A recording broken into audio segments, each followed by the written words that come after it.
తంబళ్లపల్లి నియోజకవర్గంలో కొండ నరేంద్రకు ప్రజల నుంచి అద్భుత స్పందన లభిస్తోంది. ఎన్నికల్లో ఖచ్చితంగా పోటీ చేయని తెలుగు తమ్ముళ్లు కొండ నరేంద్రపై ఒత్తిడి తెస్తున్నారు.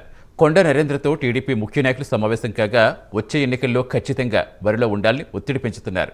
ప్రస్తుతం జరుగుతున్న రాజకీయ పరిణామాలతో నియోజకవర్గాన్ని కబంధ హస్తాల నుంచి కాపాడుకోవాల్సిన అవసరం ఉందని, అభిమానులు అనుచరుల నిర్ణయమే శిరోధార్యమని ఆయన తెలిపారు. తంబళ్లపల్లి అభివృద్ధి లక్ష్యంగా తాను అడుగులు ముందుకు వేస్తున్నానని తెలిపారు. అందరితో చర్చించాక నిర్ణయం తీసుకుంటామని తెలిపారు. కొండ నరేంద్ర యాక్టివ్ కావడంతో ప్రత్యర్థులకు ముచ్చెమటలు ఖాయమనే టాక్ వినిపిస్తోంది.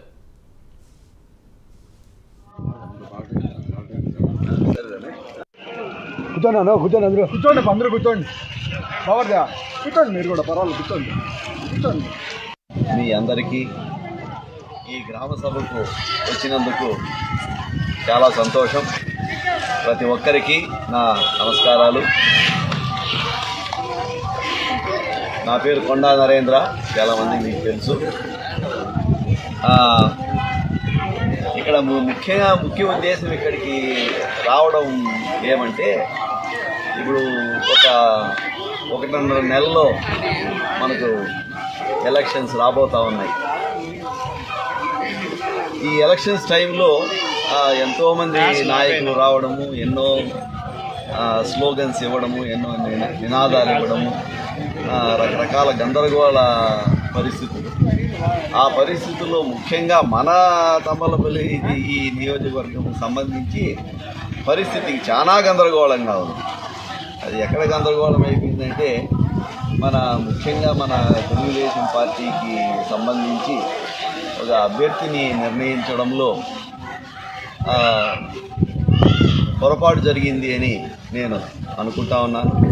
నా మాదిరి ఎంతోమంది ఆ విధంగానే అలాంటి అభిప్రాయంతోనే ఉన్నారు. ఒక ఎమ్మెల్యే స్థానం అంటే ఎంతో బాధ్యతతో కూడిన ఒక స్థానం, ఎంతో గౌరవప్రదమైన ఒక స్థానం ఆ ఎమ్మెల్యే అనేది. అట్లాంటి స్థానంలో ఉన్నవారు మన జీవితాలను అంతో ఎంతో ప్రభావితం చేస్తారు. ముఖ్యంగా మన రైతులకు సంబంధించిన ప్రాంతం. మనం 100కి 95 మంది ప్రజలు మన ప్రాంతంలో అంతా రైతులే. అందరికీ 4 ఎకరాలు, 5 ఎకరాలు, 10 ఎకరాలు ఇట్లా ఏదో ఉండేవాళ్ళమే. అందరూ ప్రతి ఒక్కరము మనం సేద్యం మీద ఆధారపడిన వాళ్ళమే. మనకేమి ఇక్కడేమి ఉద్యోగాలు ఏమి లేవు, మనకి ఇక్కడేమి ఫ్యాక్టరీలు ఏమి లేవు. ఏమున్నా కూడా మనం పొలంలో కష్టపడి పనిచేయాలా, లేదంటే ఆవులు మేపుకోవాలా. ఈ విధంగానే మన జీవనం సాగుతుంది. కాబట్టి ఇట్లాంటి మన జీవితాల పైన ఈ రాజకీయ నాయకుల ప్రభావం అనేది చాలా ఉంటుంది. అదే మనము ఒక టౌన్ తీసుకుందాం, మదనపల్లి టౌన్ తీసుకుందాం. ఉద్యోగస్తులు ఉంటారు మామూలుగా టౌన్లో, అంటే అందరూ మామూలుగా ఉద్యోగస్తులు అందరూ ఉంటారు.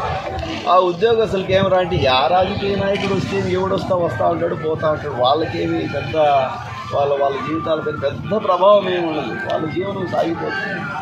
కానీ మన ప్రాంతాల్లో మన జీవితాలపైన చాలా ప్రభావం ఉంటుంది. ఎందుకు ఒక ఉదాహరణకు తీసుకుందాం. మనకు ఒక డ్రిప్ పైపులు కావాలన్నా, బోరు పైపులు కావాలన్నా,